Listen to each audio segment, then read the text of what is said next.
तो एक बार फिर से स्वागत है आपका हमारे आज के वीडियो में। और दोस्तों आज जो है हम बात करने वाले हैं साधारण ब्याज के ऊपर। देखिए लास्ट वीडियो हम इसका अपलोड कर चुके हैं जिसमें मैंने साधारण ब्याज के बेसिक कॉन्सेप्ट के बारे में आपको बताया था, उसके फॉर्मूले के बारे में आपको बताया था। तो आज जो है हम साधारण ब्याज के सिर्फ और सिर्फ क्वेश्चन करने वाले हैं जो बहुत ही ज़्यादा इंपॉर्टेंट होंगे और बहुत ही ढेर सारे क्वेश्चन आज जो है हम करने वाले हैं और कम समय में हम लोगों को ज़्यादा क्वेश्चन करने हैं। और चूँकि कम समय में हम लोगों को बहुत ही ज़्यादा क्वेश्चन करने हैं इसलिए फटाफट शुरू करते हैं बिना किसी देरी के। चलिए देखते हैं हम लोग आज के क्वेश्चन। तो देखिए ये क्वेश्चन है, हमारे पहला क्वेश्चन है कि कितने समय में 3% वार्षिक ब्याज की दर से 800 रुपये का साधारण ब्याज उतना ही होगा जितना 4% वार्षिक ब्याज की दर से 6000 रुपये का साधारण ब्याज 5 वर्ष में होगा। तो देखिए यहाँ पर पूछा उन्होंने कितने समय में 3 वर्ष का साधारण ब्याज, मतलब हमें दो कंडीशन दे रखी है। एक कंडीशन तो हमें दे रखी है ये वाली कि इस कंडीशन का ब्याज और इस कंडीशन का ब्याज, दोनों कंडीशन होंगे साधारण ब्याज जो कैसे होंगे, समान होंगे। तो हम क्या करेंगे, दोनों साधारण ब्याजों को समान रख लेंगे। साधारण ब्याज बराबर साधारण ब्याज, दोनों कंडीशन होगा। पहली कंडीशन में देखिए ये हमारा क्या है, मूलधन, ये हमारी क्या है, दर, और समय नहीं दे रखा है तो मान लेंगे टी। तो होता है मूलधन गुणा दर, तो मतलब कुल मिलाकर क्या हो जाएगा 800 गुणा दर हमारी कितनी है 3 गुणा समय हमने मान लिया टी अपॉन में हो गया हमारा 100, ठीक है, इक्वल्स टू। अब यहाँ पर मूलधन हो गया ये, दर होगी ये, और समय हो गया हमारा 5 वर्ष।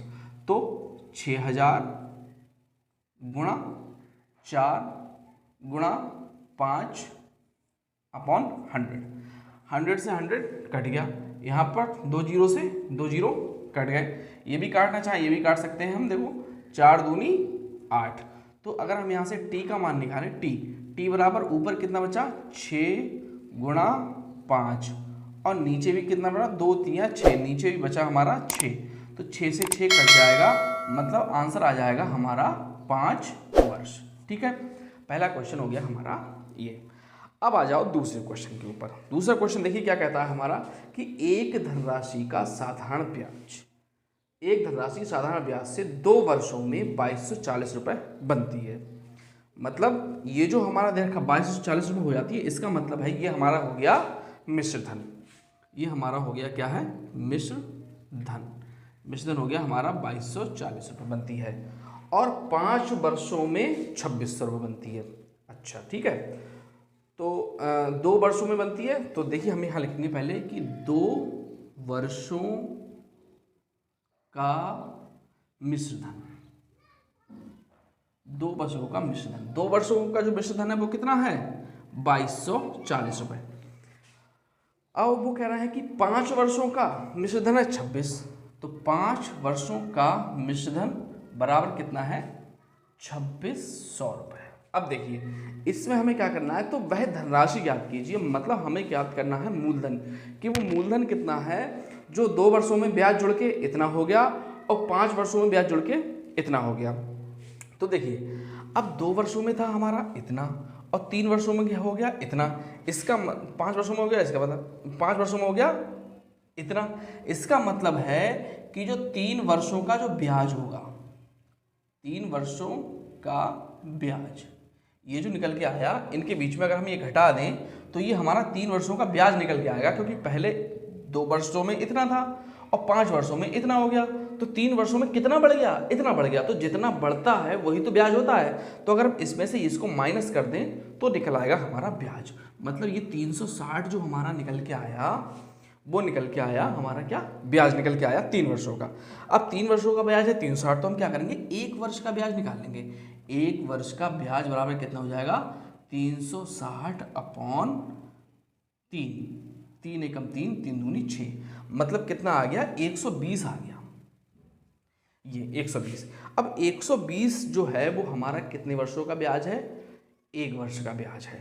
अब यहाँ पर 2 वर्षों का मिश्र धन इतना है।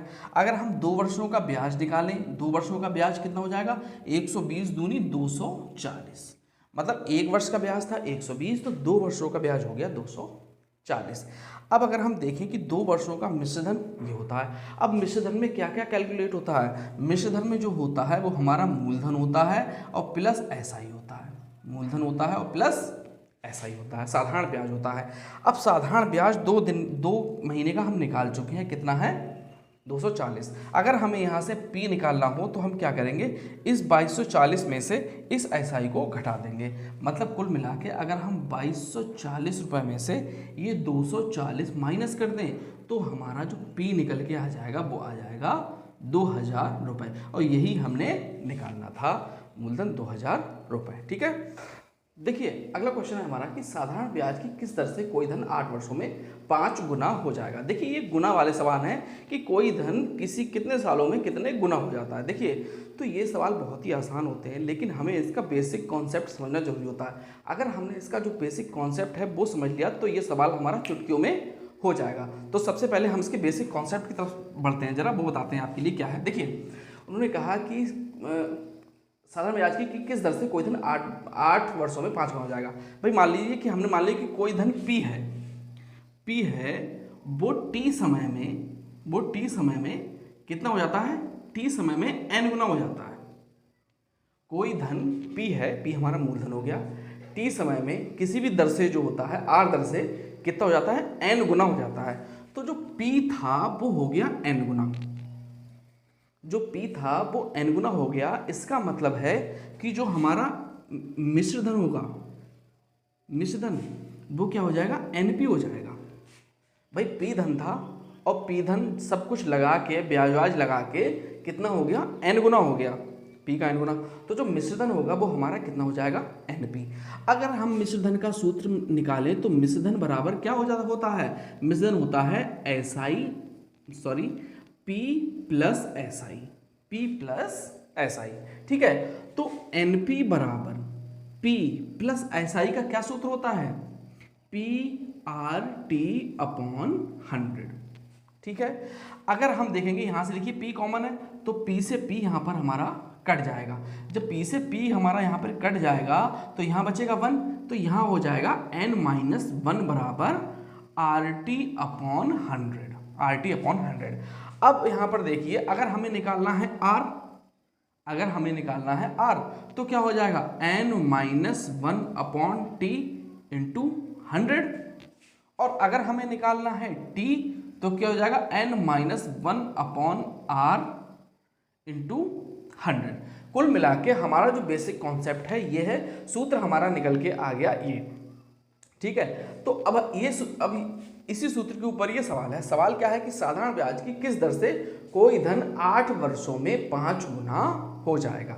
इसका मतलब है जो n दे रखा है, हमारा दे रखा है कितना है, 5 है, और t जो दे रखा है वो हमारा कितना दे रखा है, 8 वर्ष दे रखा है। मतलब यहाँ हमें मूलधन से कोई लेना देना नहीं है, हमें मतलब है किससे, इससे लेना देना है। अच्छा निकालना क्या है कि किस दर से, तो हमें निकालनी है R, तो R बराबर क्या हो जाएगा, n-1 अपॉन T इंटू 100। तो n-1, 5 माइनस 1 कितना हो गया, 4 हो गया। 4 समय कितना है, 8 इंटू 100। सही है, 4 दूनी 8 और 2 धाई 2 पंजे 10। मतलब R जो आ गई हमारा कितना आ गया, 50% आ गई। ये होगा हमारा आंसर। ठीक है, ये अगर हमने बेसिक कॉन्सेप्ट समझ लिया तो आगे के जितने भी क्वेश्चन हैं वो हम चुटकियों में हल कर सकते हैं केवल इस सूत्र की सहायता से। ठीक है, चलिए अगले के क्वेश्चन हम लोग देखते हैं। देखिए एक क्वेश्चन है हमारा कि एक धनराशि निश्चित ब्याज दर से 20 वर्षों में 6 गुना हो जाती है, तो ब्याज दर निकालिए। देखिए यहाँ पर वही हमारा n बराबर दे दिया 6 वर्ष 6 गुना, और जो समय दे दिया वो दे दिया कितना, 20 है। वही सूत्र हम लगा लेंगे। हमें निकालना क्या है, R निकालनी है। तो R बराबर क्या रख देंगे, n-1, मतलब 6 माइनस 1 बटे 20 और गुणा 100। तो देखिए कितना हो गया, ये हो गया हमारा 5 हो गया, 5 चौक 20 और 4 दूनी 8, 4 पंजे 20।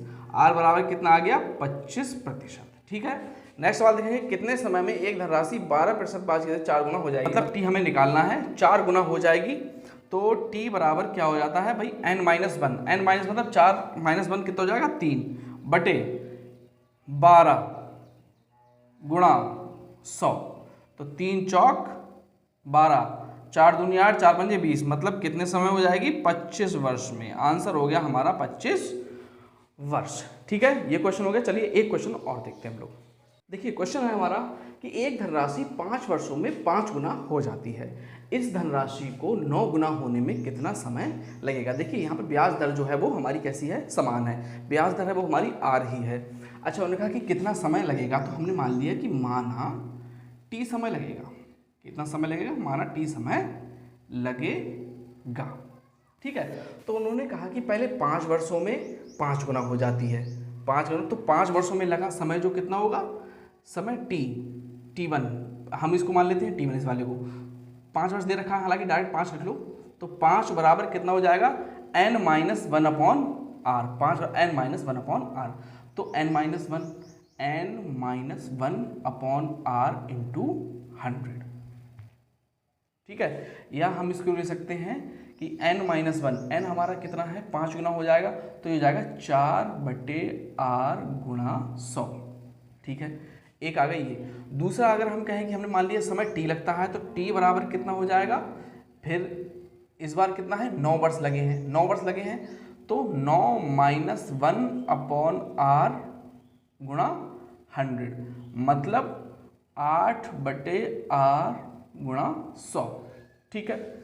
अब हम क्या करेंगे, इन दोनों का निकालेंगे अनुपात, कर लो 5/t बराबर 4/r गुणा 100 और 8/r गुणा 100, 100 से 100 कट गया, r से r कट गया, 4 दूनी 8, मतलब 1/2, इसकी क्रॉस मल्टीप्लाई कर लो, t बराबर आ गया 5 दूनी 10 वर्ष, ये होगा हमारा आंसर, ठीक है। तो आज के लिए इतना ही, आज हम इतने ही क्वेश्चन कराएंगे। नेक्स्ट वीडियो में इसके और हाई लेवल के क्वेश्चन हम ज़रा लेके आएंगे जो बहुत ज़्यादा इंपॉर्टेंट होंगे, ठीक है। तो और जिन्होंने अगर हमारा लास्ट वीडियो नहीं देखा है बेसिक कॉन्सेप्ट वाला, तो वो लिंक इसके डिस्क्रिप्शन में मिल जाएगा, वहाँ जाके वीडियो आप दे सकते हैं। और अगर ये वीडियो आपको पसंद आया हो तो आप इसको लाइक कर सकते हैं और सब्सक्राइब कीजिए और दोस्तों के साथ शेयर भी कीजिएगा, ठीक है। तब तक के लिए नमस्कार।